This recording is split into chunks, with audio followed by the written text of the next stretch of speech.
आदिरा, मी तुला काय सांगितलंय? मी आता तुझ्याशी बोलणार नाही. मी काही वेळानंतर तुझ्याशी बोलीन. कळतंय का तुला? एक मिनिट, मी मी मी मी आहे. अच्छा, हां बोला.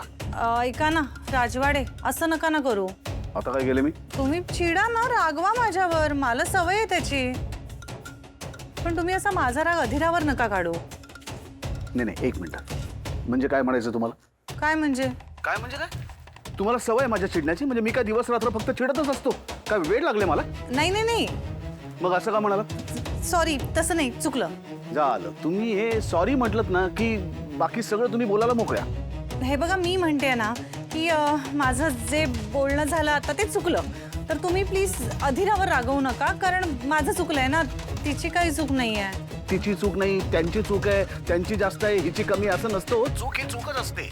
आणि तिला हे माहिती होतं का नाही? कल्पना होती की नाही? रोहन पण तिला सांगत होता की नाही?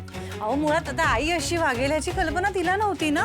मला सांगा, मुली सासरी गेल्यानंतर ऍडजस्टमेंट करतात ना? तुम्ही करता इथे आल्यानंतर ऍडजस्टमेंट. मग तुम्ही तिला घर सोडायचा का सल्ला दिलात? अहो, पण असा नाही सल्ला दिला मी काही. दिसते हो, तुम्ही तिला असं करू नकोस असं सांगितलं म्हणजे तुम्ही तिच्या निर्णयाला पाठिंबा दिलात. अहो नाही, मला फक्त त्या क्षणी तिचे टेम्परामेंट शांत करायचं होतं, कारण ती खूप चिडली होती, अस्वस्थ होती. या अशा सगळ्या परिस्थितीमध्ये तिचे सासरकडचे लोक तिच्यावर गँगअप करतोय असं नको ना वाटायला. कोणीतरी तिच्या बाजूने उभं राहायला हवं, म्हणून मी तिला सपोर्ट केला. आता ती तिचं मन माझ्याकडे मोकळं करत होती. मग मी तिला म्हणाले, मला पटतंय तिचं म्हणणं, पण मी हे सुद्धा तिला म्हणाले होते की तू असं करावंस असं मला वाटत नाहीये. तुम्ही आता दोन्ही बाजूनी बोलताय? याला काहीच अर्थ नाही. अहो ऐका ना राजवाडे, तिला चुकीचा सल्ला द्यावा असा कसा हेतू असेल माझा? तुम्ही समजून घ्या ना थोडं. मला पटतंय, तुमचं म्हणणं 100% पटलेलं आहे की हो, आपण मोठे होत आणि मोठ्यांनी बोलताना भान ठेवलं पाहिजे.